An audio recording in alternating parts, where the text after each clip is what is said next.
আজকে তোমাদের সাথে শেয়ার করলাম হাই প্রোটিন ধোসার রেসিপি আর তার সাথে টমেটোর চাটনি।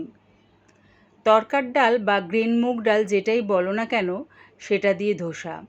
জলখাবারে হোক বা ডিনারে এভাবে একবার বানিয়ে খেয়ে দেখো, দারুণ খেতে লাগে। অল্প সময়ের মধ্যে এটা খুব তাড়াতাড়ি হয়ে যায়। রেসিপিটা ভালো লাগলে প্লিজ আমার চ্যানেলটিকে লাইক করে দিও। তবে দেখে নাও আমি এটা কেমনভাবে তৈরি করি। তরকার ডাল আমি ভালো করে ধুয়ে সারা রাতে জলের মধ্যে ভিজিয়ে রেখেছিলাম, আর 1 মুঠ গোবিন্দভোগ চাল জলের মধ্যে ভিজিয়ে রেখেছিলাম। আমি এটা আলাদা ভিজিয়েছি তোমাদের বোঝাবার জন্য। জলটা ছেঁকে নিয়ে মিক্সির জারের মধ্যে দিয়ে দিলাম।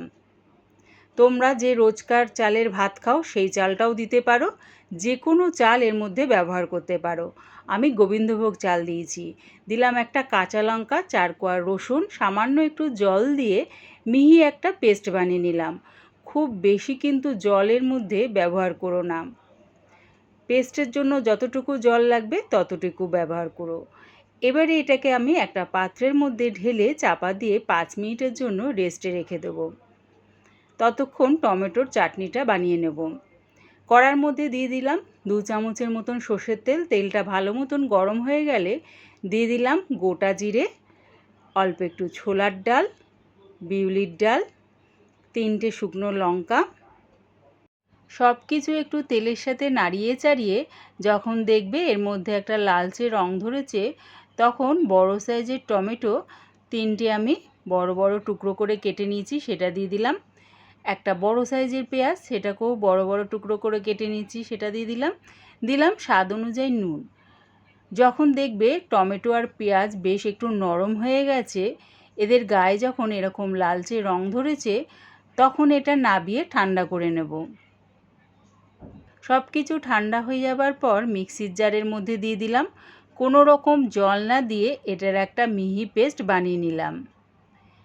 একবার এভাবে টমেটোর চাটনি বানিয়ে খেয়ে দেখো, দারুণ খেতে লাগে।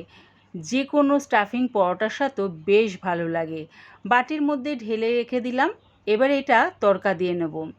প্যানের মধ্যে সর্ষের তেল দিয়ে দিলাম, ফোড়নে দিলাম কালো সর্ষে আর দিলাম কারি পাতা।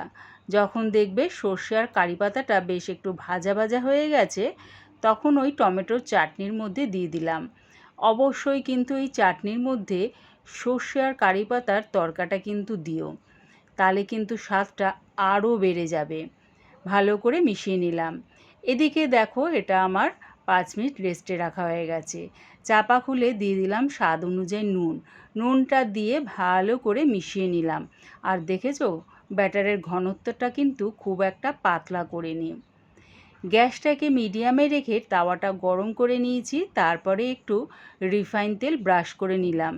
গ্যাসটাকে একদম স্টিমে করে 1 হাতার মতন তড়কা ডালের ব্যাটারটা দিয়ে হাতার পেছনটা দিয়ে দেখো এরকম ঘুরিয়ে ঘুরিয়ে গোল করে নিলাম। যখন দেখবে ওপরেরটা শুকিয়ে গেছে, তখন আবার একটু রিফাইন তেল ব্রাশ করে নিলাম। তারপরে এটাকে উল্টিয়ে দিলাম। দুদিকটা বেশ লাল লাল করে ভেজে নামিয়ে নিলাম।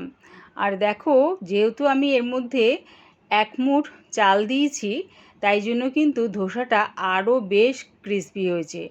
অবশ্যই কিন্তু যে কোনো চাল 1 মুঠ হলেও ব্যবহার করো।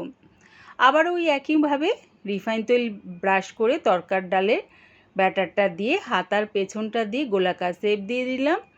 তারপরে ওপরের দিকটা শুকিয়ে গেলে রিফাইন তেল ব্রাশ করে উল্টিয়ে দিলাম। দেখো কত সহজে উল্টে যাচ্ছে, দেখেছো? দেখো, আর তেমনি ক্রিস্পি খেতে হয়েছে এটা। একবার হলো বানিয়ে খেয়ে দেখো, জলখাবারে হোক বা ডিনারে, দারুণ খেতে লাগে। ছোট থেকে বড় সবার বেশ পছন্দ হবে। একই রকমভাবে সব কটা ধোসা ভেজে নামিয়ে নিলাম।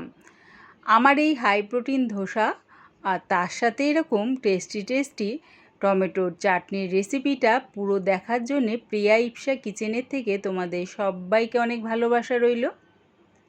রেসিপিটা ভালো লাগলে প্লিজ আমার চ্যানেলটিকে সাবস্ক্রাইব করে দিও।